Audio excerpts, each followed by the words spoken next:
पहले तो मैम आपका बहुत बहुत स्वागत है।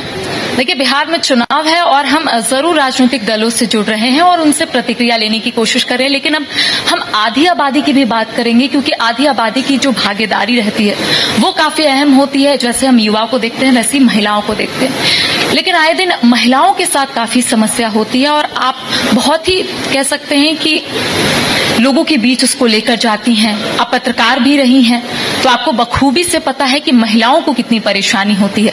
आज हम शुरुआत इसी से करेंगे कि आखिर महिलाओं को जो परेशानी होती है, और कई ऐसी महिलाएं हैं जो अपनी परेशानी लोगों तक नहीं पहुंचा पाती हैं, आप कैसे उनकी बात पहुंचाते हैं और कैसे उनकी समस्या का निदान करती हैं? महिलाओं के पास तो घर से ही समस्याएं होती हैं, तो महिलाओं के पास समस्याएं कम नहीं होती है। हमारे पास आयोग में भी रोज नए तरीके तरह तरह के परेशानियों को लेकर के आती है और बहुत सारी महिलाएं जो है कि वो बहुत सारे मुद्दे लेकर के हमारे पास नहीं आ पाती है। तो हम लोगों ने उस तरीके से एक कार्यक्रम में बना रही हूँ, मैं आपके माध्यम से ये बता रही हूँ कि महिला आयोग एक कार्यक्रम लेकर के पंचायत स्तर तक पे जा रही है, जो कि जिसका नाम है वुमेन्स वॉइस।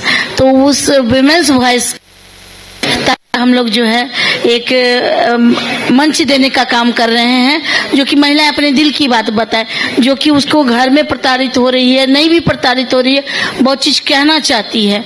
तो हम लोग इस चीज को पंचायत स्तर पे भी जा करके ये कुछ लीक से अलग हट करके काम करने का जा रहे हैं। अच्छा अप्सरा जी, आप ये मानती है ना कि जब भी चुनाव होते हैं तो महिलाओं को वोट देने को लेकर आपने देखा होगा कई बार कई गांवों पे कई लोग जाते हैं और महिलाओं को रिझाने या फिर उनसे ये बताने और समझाने की कोशिश करते हैं कि महिलाओं की जो भागीदारी है या फिर जो भूमिका रहती है चुनाव में वो काफी अहम होती है।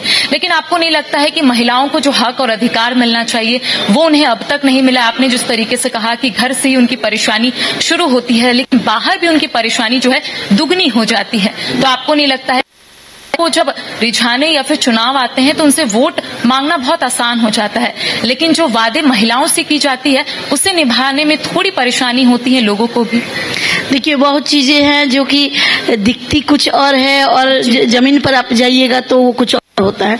मैं पिछले दिनों की बात बता रही हूँ कि मैं गई थी किन्हीं से मिलने के लिए, तो वहाँ भी महिलाएं भी आई हुई थी और वो चुपचाप सुन रही थी और वो सुनने का काम कर रही थी, और पुरुष लोग बता रहे थे कि क्या पॉलिटिकल चुनाव का क्या माहौल है क्या नहीं।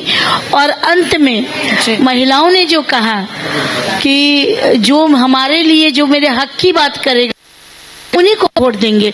तो अब वो जमाना नहीं रह गया है कि वो रिझाने का और उसको खींच करके कोई साड़ी के नाम पर कोई किसी के नाम पर।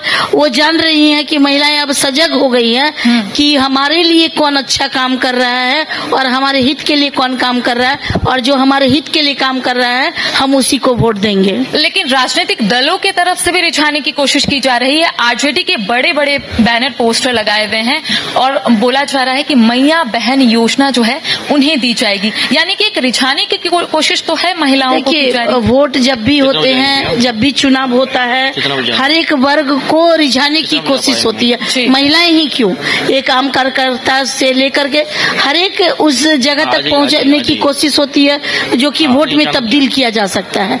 अपने ही राज्य में नहीं, दूसरे भी राज्य में लुभाने की या लालच देने की जो कहा जाए साफ शब्दों में तो होती रहती है। लेकिन जो सजग हैं वो जान रहे हैं, सजग हैं, वो उतना बड़ा उनकी आबादी नहीं है, लेकिन अब वो जमाना खत्म हो गया है।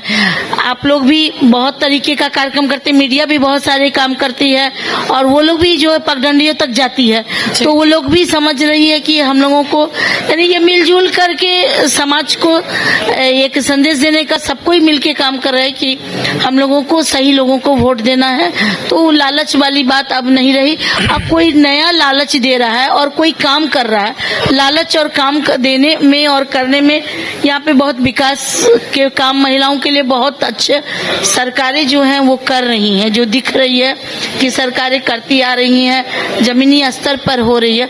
तो जो महिलाओं को अच्छा लगेगा या फिर किसी वर्ग को, तो वो उनको वोट देगी। अप्सरा जी, अब देखिए, आप अध्यक्ष हैं, अध्यक्ष पद पे हैं। बिहार में भी कई सारे क्राइम ऐसे होते हैं जो ऐसी मतलब घटनाएं होती है जो सुनते ही जो है आदमी के रोंगटे खड़े हो जाते हैं। भागलपुर में हुई थी, तमाम जगह मतलब इस तरह की घटनाएं हुई थी, हम उसका जिक्र भी कर रहे हैं। क्या उन महिलाओं को समझाने के लिए या उन महिलाओं को प्रेरित करने के लिए या उनका जो ये कि बौद्धिक क्षमता बढ़ाने के लिए क्या आप लोग कुछ करने वाले हैं या कर सकते हैं? क्योंकि देखिए, महिलाएं की भागीदारी बढ़ रही है, लेकिन आपसी कलह भी बढ़ते जा रहे हैं। पूरे देश की घटना को अगर आप देखें तो भी, बिहार की घटना को देखें तो भी, ये आपसी कलह का हल निकालने के लिए क्या कुछ कर रहे हैं? क्या ये ऐसा कुछ आप अभी सोच रही हैं या करने वाली हैं जो अलग होना? जैसे मतलब भागलपुर घटना में खुल के बोलता हूँ, भागलपुर में क्या हुआ था, बिहार पुलिस की महिला सिपाही कर्मी थी और उनके जो हस्बैंड थे उन्होंने अपने पूरे परिवार को खत्म कर दिया था। रीजन क्या था वो आपके सामने आया था। भागीदारी तो बढ़ रही है, लेकिन क्राइम का ग्राफ भी बढ़ते जा रहा है।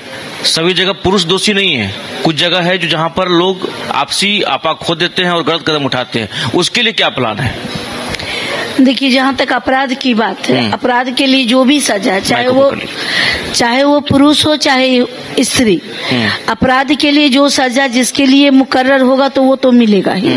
लेकिन आप जहाँ तक बात कर रहे हैं कि महिलाओं में बढ़ते अपराध को लेकर के, आप बढ़ते अपराध आप ये समझिए ना, जो मतलब शादीशुदा महिला हैं, जॉब कर रही हैं, कहीं उनका अफेयर है, घटना घर में हो जा रही है, या फिर कई गलत स्टेप उठा ले जिससे कि आपराधिक घटनाओं का अंजाम देते, उसके लिए क्या कुछ कर रहे हैं? नहीं, हमारे यहाँ से जो इस तरीके से केसेस आ रहे हैं तो उस पर तो हम लोगों जो है सख्त है कि परिवार बसे और जो है सामने वाले को समझाया जाए। लेकिन जब आपकी सुप्रीम कोर्ट ही जो है कि एक फैसला देखा है जिसमें कि महिला को दोषी नहीं माना गया है, कि वो स्वतंत्र है। जब सुप्रीम कोर्ट इस तरीके का निर्णय देती है तो उसमें आयोग भी कुछ नहीं कर पाती है।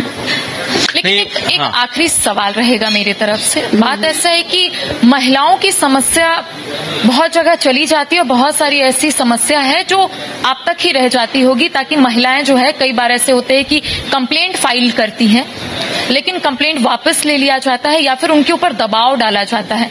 तो उस वक्त आपका क्या है, उस सिनेरियो में आप क्या करती हैं? नहीं, हम लोग जो है कि विजिट जो है उन्हें घर तक जाते हैं और स्थल निरीक्षण का काम करते हैं और उसको सॉर्ट आउट करते हैं कि आपके साथ क्या दिक्कत रही। इधर हमने करीब 6 केसेस जो है कि खुद मैं जा करके स्थल निरीक्षण की हूँ, चाहे वो समस्तीपुर हो चाहे वो पटना हो। सबसे ज्यादा जो है घटनाएं जो हमारे पास आ रही है वो आपके पटना राजधानी से आ रही है। तो इसका ये मतलब है कि महिलाएं जागरूक हुई है अपने अधिकारों को लेकर के, क्योंकि पहले भी जो केसेस होते थे, टाइप के केसेस आ रहे हैं? सबसे ज्यादा मामले आ रहे हैं जिनके पति खत्म हो गए हैं किसी न किसी कारणवश और उनको उनका परिवार वाला चाह रहा है। मारपीट के तो मुद्दे रहते मतलब इन लॉज नहीं रखना चाह रहे हैं। हाँ, वो नहीं रखना चाहते हैं। उनको जो है कि महिलाओं से जो है कोई संवेदना नहीं रहती है, मानवता उनके प्रति वो लोग नहीं रखना चाहते हैं। अब एक और सवाल लेंगे हमारा। देखिए, घटनाएं होती है, घटनाएं होने के बाद कार्रवाई होती है, तमाम एक प्रोटोकॉल आप बता रही हैं वो है। जागरूक करने के लिए क्या कुछ प्लान है जो इस घटना को रोका जा सके? लोगों में चेतना है जो उसको जागरूक करने के लिए क्या कुछ प्लान आपके तरफ से, आपकी महिला आयोग की तरफ से है? बिल्कुल, महिला आयोग की तरफ से आचार संहिता जब तक नहीं लगता है हमारे पास है, उसका हम लोगों ने रोड मैप एक बनाया हुआ है कि हर एक कॉलेज में, हर एक कस्बे में जा करके हम लोग आने वाले दिनों में आप देखिएगा कि महिला आयोग इन 3 महीनों में बहुत सारे केसेस जो कि हमारे पास 6000 लंबित केसेस थे, उसमें मात्र 1300 बच्चे हैं जिनको हमको अभी सॉर्ट आउट करना है। और जो आने वाले समय में जो है हर एक जिले में जाकर के और हर एक प्रखंड में भी जो है इस तरीके से कि जागरूकता का कार्यक्रम। आपको जानकर हैरानी होगी कि बहुत लोग महिलाओं की मदद करना चाहते हैं, लेकिन एक महिला हेल्पलाइन नंबर 181 है जिसे कि नहीं जानते हैं, जो कि टोल फ्री नंबर है। टोल फ्री नंबर के बारे में नहीं जानना, आप सोचिए कि आप महिला का मदद करना चाह रहे हैं और टोल फ्री नंबर नहीं जानते हैं, और जो कि आपके हर एक जिले में और उस तरीके से जब हम लोग पढ़े लिखे बहुत लोग नहीं जानते हैं। लेकिन कई मर्तबा कंप्लेन भी आता है कि टोल फ्री नंबर पर कॉल नहीं लगता है या फिर कॉल नहीं हम आप अभी डायल करके देखिए और इसका जीता जागता सबूत है कि आपको मिलेगा। टोल फ्री नंबर काम बहुत अच्छा करती है और टोल फ्री नंबर अपने जो केस सॉर्ट आउट करना रहता है 112 पर करती है। हमने भी जो है कि मदद लिया है महिला आयोग में। मैंने देखा एक केस इस तरीके से था और हमने 112 को डायल किया और पुलिस आई और तुरंत उसको सॉर्ट आउट किया गया। SIT गठित हुई, त्वरित कार्रवाई हुई। हमारे संज्ञान में जो भी केसेस आते हैं, इन दिनों आपने चुनावी मद्देनजर आपने हमसे क्वेश्चन नहीं पूछा, मैं सोच रही थी कि आप लोग पूछेंगे।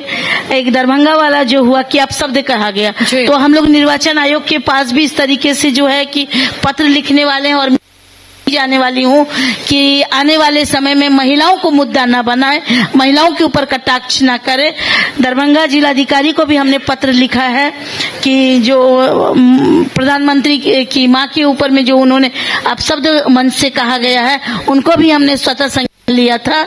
तो इस तरीके की चुनाव के समय में महिलाओं को कोई भी आम महिला हो चाहे खास महिला हो, किसी के बारे में अब शब्द नहीं कहा जाए। महिला आयोग इसके लिए सख्त। महिला स्वरोजगार, महिलाओं के लिए स्वरोजगार हो, अपने पैर पर वो खड़े हैं, मतलब होने के लिए महिला अगर खड़ा होना चाहती है, कुछ करना चाहती है, तो उसके लिए क्या कुछ आप लोग पास स्कीम है?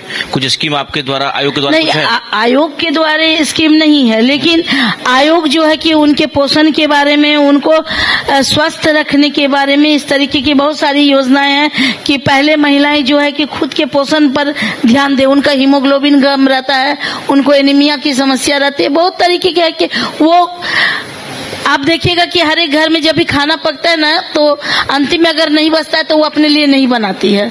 तो पोषण की कमी जो है कि घर में बहुत कम, यानी अपने ऊपर ध्यान नहीं देती है। तो महिलाओं को अपने ऊपर ध्यान रखने के लिए, अपने आप को ये स्वस्थ रखने के लिए इस अभी हमारे पास राष्ट्रीय महिला आयोग के तरफ से भी बहुत समय समय पर बहुत सारे ऐसे आते हैं कि मुद्दे जिनको हम लोगों को सॉर्ट आउट करना रहता है, तो उसको लेकर के हम लोग एक कार्यक्रम बनाते हैं। अप्सरा जी, बहुत बहुत धन्यवाद जो हमारे साथ जुड़ने के लिए, बात करने के लिए और अपना बहुमूल्य समय देने के लिए बहुत बहुत धन्यवाद। घर रहने का मकान भर नहीं, ये खुशियों की तिजोरी है। दरवाजे पर दस्तक देता पड़ोस, खिड़कियों से उमड़ आता आसमां, तारों में उलझी ऐसी ना जाने कितनी दास्तां। कहती हैं चले डायमंड सिटी, एक सफर हम सफर के साथ अपने घर तक। Diamond city, life long bonding, 500 से ज्यादा खुशहाल डायमंड परिवार। जल्दी करें, सिर्फ 200 फ्लैट बाकी। आज ही बुक करें अपना आशियाना।